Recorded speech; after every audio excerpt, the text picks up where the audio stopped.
Dumalo si Vice President at DepEd Secretary Sara Duterte sa pagdiriwang ng International Day of Education sa Pasig. Ang komento niya tungkol sa investigasyon ng ICC sa ulat on the spot ni Ian Cruz. Ian? Yes, Connie, wala pa raw natatanggap na anumang dokumento si Vice President Sara Duterte ukol sa sinasabing pagiging respondent niya sa investigasyon ng ICC sa war on drugs. Sa mga ulat, sinabi ni Senador Antonio Trillanes IV na isa si VP Sara sa secondary respondent sa investigasyon ng International Criminal Court sa war on drugs ng nagdaang administrasyon dahil pinahintulutan umano nito ang operasyon ng Davao Death Squad na unang itinanggi ng bise. Sabi ni VP Sara, handa naman ang mga abogado niya sakaling may habla laban sa kanya.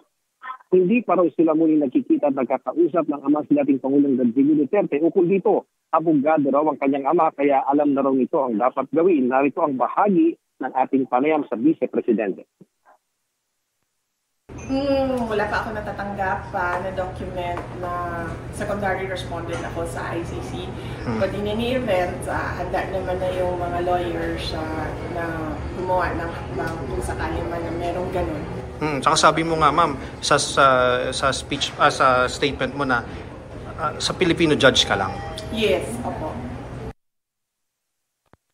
Panayam ng GMA Integrated News ang bise sa pagdalo niya sa International Day of Education sa Marco Polo Hotel sa Pasig City, kung saan inilahad ng bise na siya ring Education Secretary ang mga pamamaraan sa ilalim ng matatag curriculum kung paano mapapabuti ang kalagayan ng edukasyon sa bansa.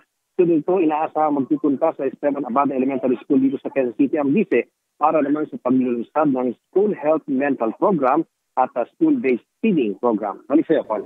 Maraming salamat, Ian Cruz. Kapuso, para sa mga maiinit na balita, mag-subscribe sa GMA Integrated News sa YouTube. Sa mga kapuso naman abroad, subaybayan nyo kami sa GMA Pinoy TV at sa www.gmanews.tv.